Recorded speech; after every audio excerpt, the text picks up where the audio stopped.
may seem pretty harsh. I might be the only one that feels that way, but whoever this bloke is, un-Australian. And Mark McGowan, if you're watching this, I want him kicked out the country. Today on the show, we talk AFL and NRL, football, Formula One, UFC, boxing, and we get treated to one of the most iconic photos in sports. I mean, look at that, bro. You've got two of the greatest of all time and two Englishmen. This is $0 given.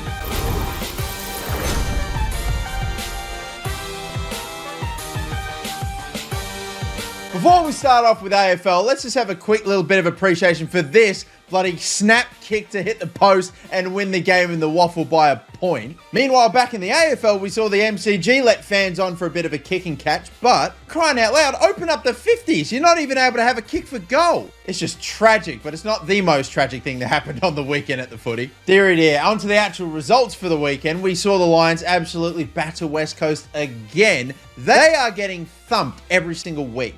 Between their poor results and, half their team apparently going out on the town during peak COVID in Western Australia, what do you want from that footy club? And I know Adam Simpson wasn't actually coaching against Brisbane, but I would got to think, with how poor, they're arguably the worst team in the AFL, is Adam Simpson on the chopping block? I mean, they would be the worst, except they're not because North Melbourne still exists. They only scored 3 goals in a whole game of football. And yet, despite that, they set a club record for memberships. You know what? Fair play if you're a Shinboner fan. Your club stinks and you may not win a game for the rest of the season, but I mean, still fair play. Fox Footy put out this hilarious skit about former players thinking they can still play in the AFL. Highly recommend. It's actually hilarious. It's like Oscar level acting from Nick Dal Santo, Rewalt, and Nathan. It's jokes. But on a sad and depressing note, we've got to talk about something incredibly serious, okay? This lad here at the Freo North Melbourne game managed to clear the whole ground. And look, if you can make it that far, you definitely did not deserve to be grabbed by some wannabe hero in the crowd. That is unbelievable. That is an unbelievable effort just for it to be ruined by a male Karen. This may seem pretty harsh. I might be the only one that feels that way, but whoever this bloke is,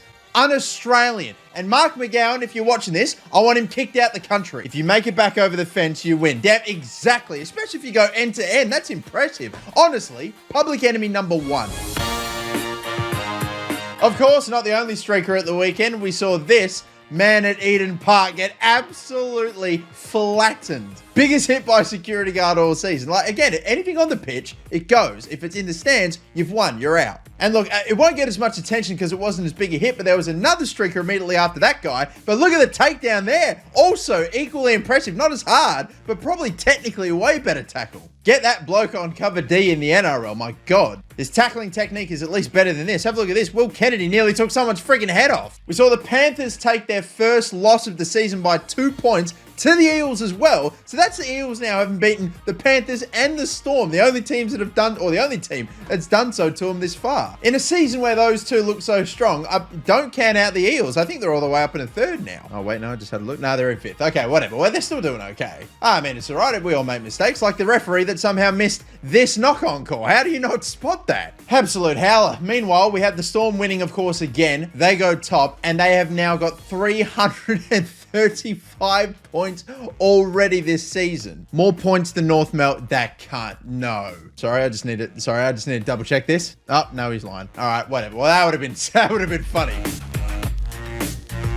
Now, starting off with the football, we're going to start with the women's football here because the champions of England have been crowned. Chelsea are the champs, and Sam Kerr delivered big time. She didn't just get 20 goals in 20 games to win the Golden Boot. No. In the title-deciding game, she scored not just one absolute screamer, she scored 2, and the second was better. Chest, volley, swivel, puts it in. That's like, I swear, James Rodriguez at the World Cup on steroids. Give this woman a Ballon d'Or already. We saw, unbelievably, Manchester City have 99% possession at one point in the second half. Looks like City's well on their way to not just maybe potentially winning the Premier League, but also signing Erling Haaland. I mean, what the hell? How do you stop this team? They are now 3 points clear of Liverpool with a higher goal difference, 3 games to go. Surely they're seeing that out. We saw Watford get relegated this weekend too, and their manager, Roy Hodgson, looks Well, absolutely devastated. And Manchester United got slapped 4-0 by Brighton. They're all but out of the Champions League next season. And this just image here, right, of Ronaldo leaning on the post,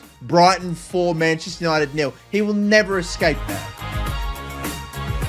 On now to the Formula One, which is finally back. The Miami Grand Prix was this weekend. Max Verstappen won it. Of course he did. Every time he finishes, he will win a race. Max Verstappen has won every single race he has finished this season. He is literally taking win it or bin it to another level. We saw Carlos Sainz come in third. He came out wearing a football helmet, outside the Hard Rock Stadium. Why not? But his reaction after this god-awful post-race interview is hilarious. Look at this. Watch for the eye roll. Bang. Oh my God. I'm serious. Give it a listen. It is the most uncomfortable I've ever been watching anything ever. Great job, baby. Like, the whole weekend felt like a fever dream. It was just so bizarre what we were seeing. From, the marina with no water in it, the mermaids, the bloody police escort to the podium. Just an average day in Florida, I guess. And of course, we had the combat sports with the UFC and the boxing with Charles Oliveira. I would say retain his lightweight title, but no, he lost it. I mean, he won the fight against Justin Gaethje, but he actually lost his belt because he missed weight. I mean, he still won it. His 11th win in a row, and he only did it in the first round. One of the best lightweights of all time for sure. We also saw one of the best call-outs of all time from Mike Chandler. Gonna cry, get Conor McGregor. Fair enough too, when you win with one of the most impressive front kicks to the face I've seen. Another Bored Ape has been added to the collection, my goodness. I feel for Tony Ferguson, but mate, surely it's time to go. I can't see him take any more punishment. It's not like the UFC judges could even be bothered watching the fights either, because they were too busy watching Canelo versus Bivol. Maybe fair enough too, I'd be watching that, especially since Canelo lost his first fight in like a damn decade. And Jake Paul took his opportunity to try to call out a Canelo fight. My lord. Mate, focus on Sonny Bill Williams. Meanwhile, this guy's going to try to focus on finding a roof over his head. Ah dear. Anyway, people, it is time now for the Legend of the Week, as we always do. I ask you guys for your nominees for the Legend of the Week over on my Twitter, and here's who you've had to say for this week. We have got Carlos Alcaraz. Oh, this is the tennis player, isn't it? Yeah, this lad won the Madrid Open. He's only 19 years old, right? To win it, he had to beat Nadal on clay, Djokovic, and then Zverev in the final. And he's already won 3 other things this year. Like, unbelievable. This guy is the best in the world right now. Is he just on an insane run, or is this kid the next big thing? I don't know. We've got, Jokic, for MVP. Some people may say it should have gone to Embiid, but whatever. I think it's a perfectly legitimate case. I mean, Jokic technically, statistically, had the best season ever. Rick Strike, which, I don't know if that's a guy or... Hang a minute. Oh, it's the horse that won the Kentucky Derby. Okay. Oh, well, I mean, I suppose Legend of the Week can go to animals. Why not? Actually, you know what? Fair enough. I just watched it again. He's come from a mile back to win it, and he was the least likely to win. So fair play. Kentucky Derby result.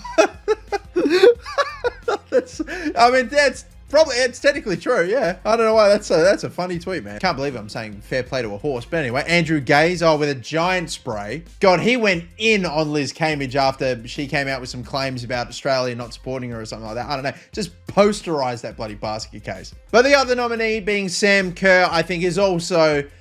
very possible. Again, you win your team the league by getting the golden boot and scoring 2 screamers on the final day. Think it's a wrap. Sam Kerr can be our Legend of the Week in another very tough week, but it's gonna go to the Aussie. That'll do it for today though, people. Thank you all for watching. Again, I cannot wait until next weekend. Hope you all have a good one, and until next time, catch yous later, and bye-bye.